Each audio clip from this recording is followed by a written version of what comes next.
local, not Dale Jackson. This is Jeff Poor filling in for Dale today, who's using up some vacation time, and I hope he is using it up wisely. A lot to get to today. Give us a call. Let us know what you think. 866-494-WVNN. Or you can reach to me on twitter.com/Jeff_Poor. We got a lot to get to today, but first I want to talk to Secretary of State John Merrill joining the show. Secretary Merrill, thanks for coming on the Dale Jackson Show. Morning, Jeff.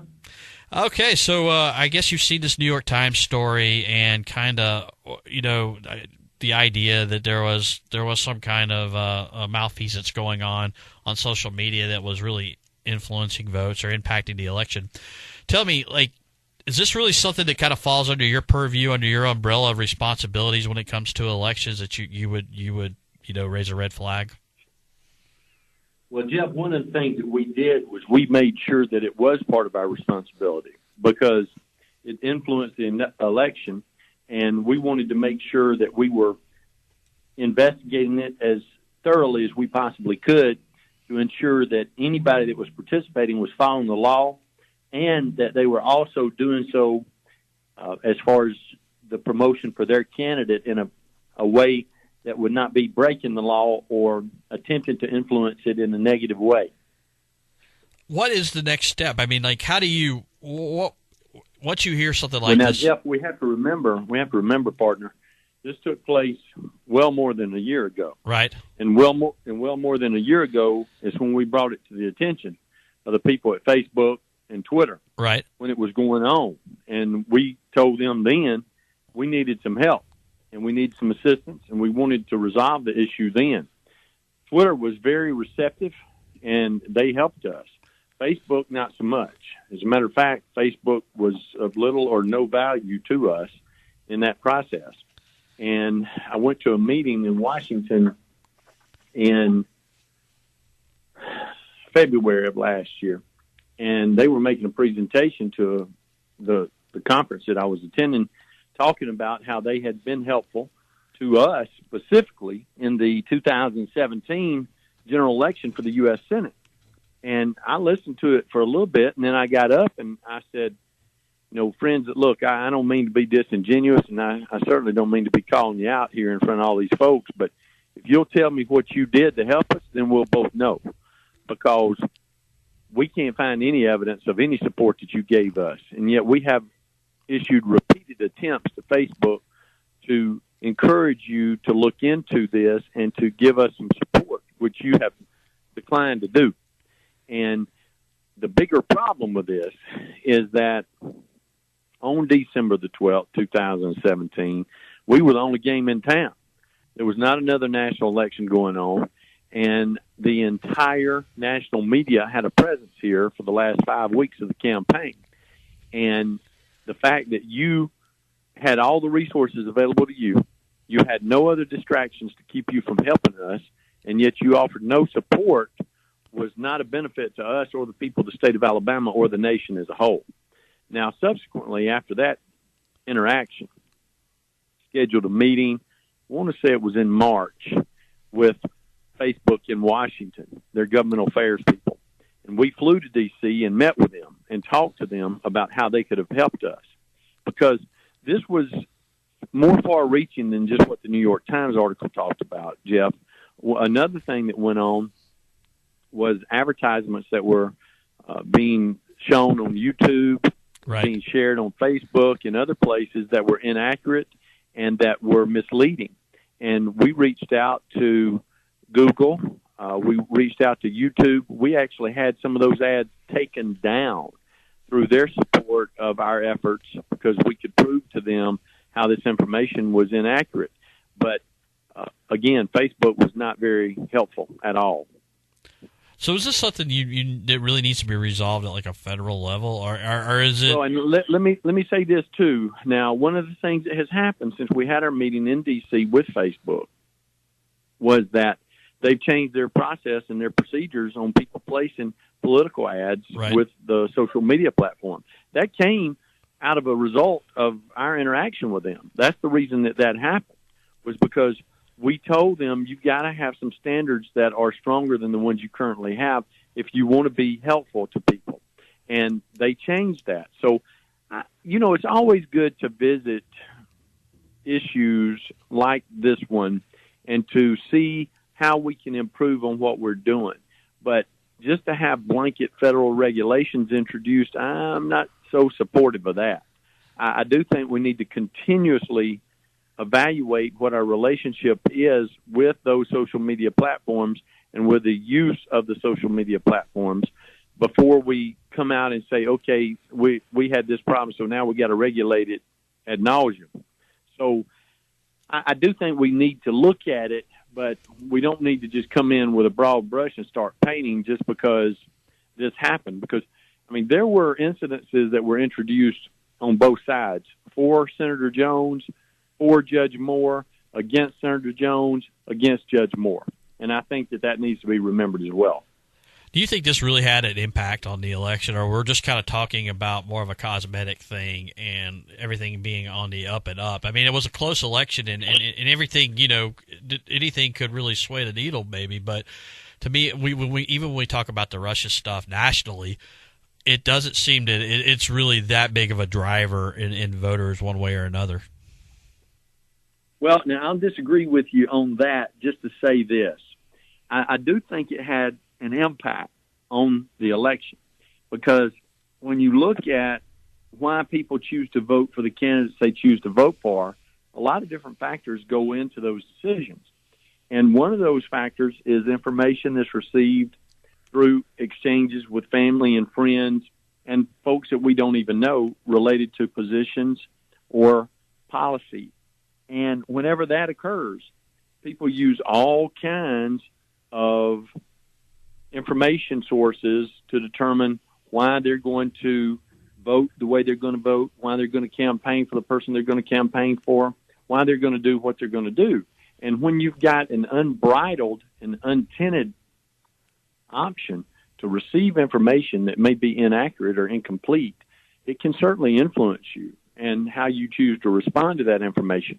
And so, yeah, I would say it definitely impacted the results of the election, but I think in some instances it impacted it on both sides. So it would take a lot of time, energy, money, and professionally trained people in order to go in and thoroughly review that campaign to see just how people responded and how impactful it actually was. That would be a political science project for someone's master thesis or doctorate. Is this something you really, I guess your office really has to think about now? It's a brave new world.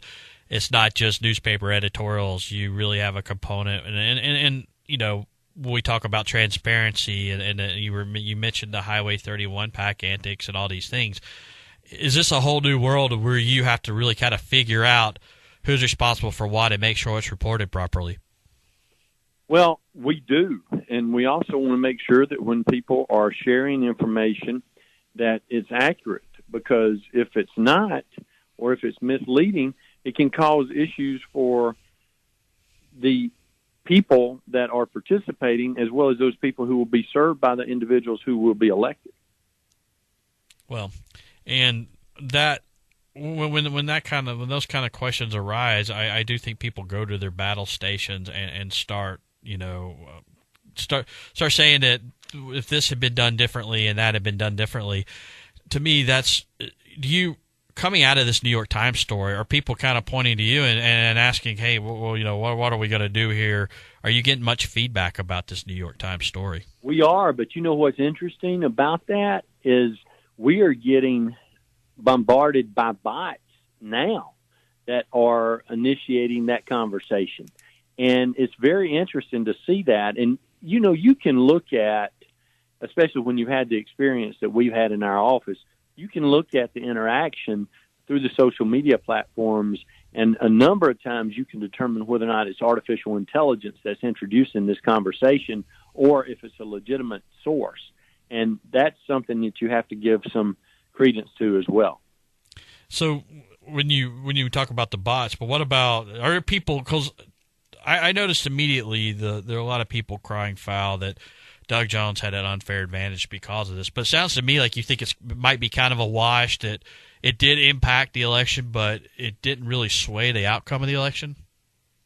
Well, certainly. I mean, and like I said, I'm not going to say that it swayed it or not. I am saying that it did influence it, but I do know that there were situations on both sides that were introduced, and so for me to say that it helped one side more than the other would call for a lot more investigative authority than I possess and a lot more information than I've had available to me to determine whether or not it's actually something that resulted in the election results being what they were. When you say investigative authority, is this really something Senator Jones said yesterday, that he thinks the Federal Elections Commission or maybe even the Department of Justice ought to look at it?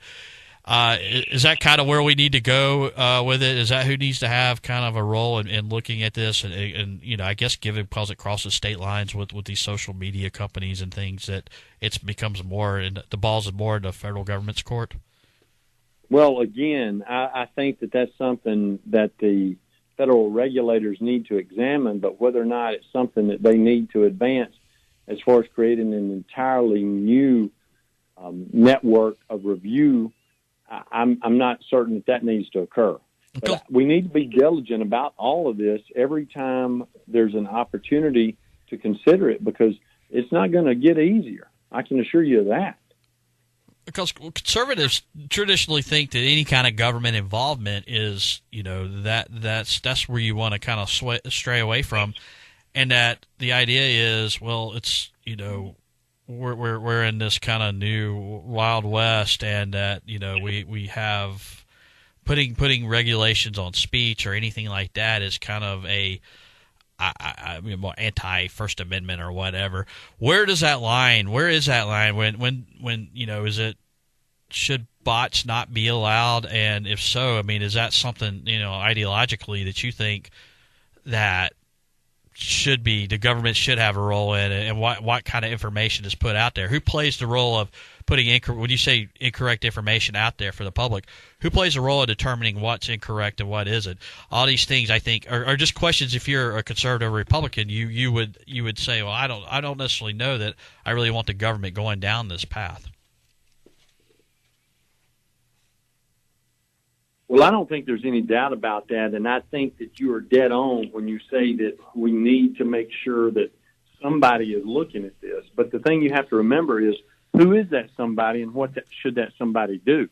Because part of what needs to be done is the individuals who are doing the posting, they need to make sure that their information is accurate and correct. Now, we both know that there's a number of people who could care less whether the information is accurate or correct, because that's not their goal.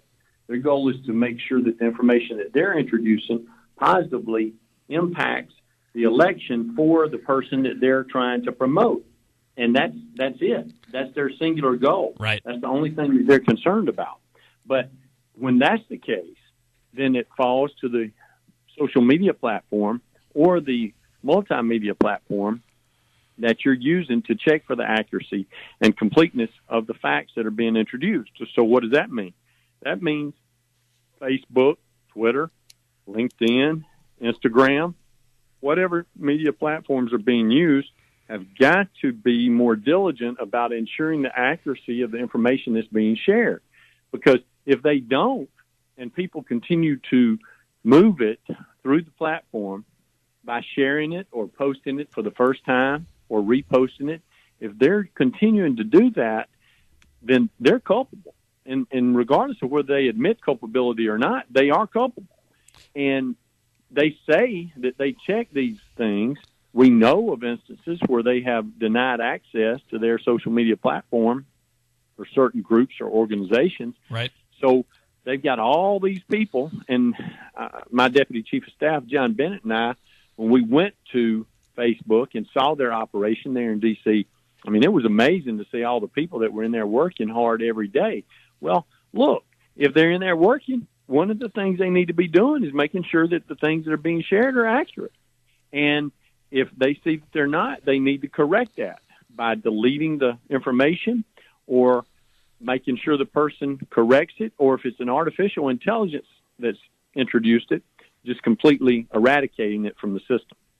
All right, Secretary Merrill, tell folks where they can, I know you're doing a lot of things with the making sure people will get registered to vote, and you're visiting, or at least trying to visit all 67 counties at some point during the year. Tell people where they can find out more about what your office is doing.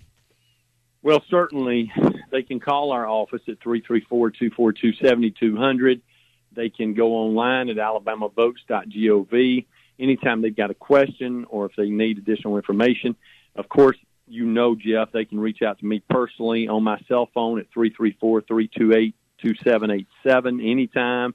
I'll always be interested, able, and willing to help them identify their issues that they need assistance with, and we'll be happy to help them. And yes, I continue to visit all 67 counties. As a matter of fact, I have been to all 67 counties this year for a total, as of today, on the 21st of December 2018. Since January the 1st of this year, I've made 530 unique visits to the 67 counties. So that's the most I've ever done in 1 year. It's been an exciting year. We've been able to accomplish a lot of things. We have a lot more to do, but I always appreciate you giving me the opportunity to share this with your listeners, and I hope that you'll tell Dale that if you keep doing the kind of job that you're doing, that he's probably going to have to find something else to do. Oh, you're very, very, very kind. Secretary Merrill, thanks for coming on to Dale Jackson Show, and we'll hope to hear from you soon, and if we don't, we'll have a Merry Christmas in the meantime. Thank you, my friend. Merry Christmas to you and your family. Thanks for coming on. That was Secretary John Merrill, Alabama Secretary of State John Merrill, on the Dale Jackson Show. This is Jeff Poor filling in for Dale Jackson on WVNN. Give us a call. Let us know what you think. 866-494-WVNN. This is the Dale Jackson Show.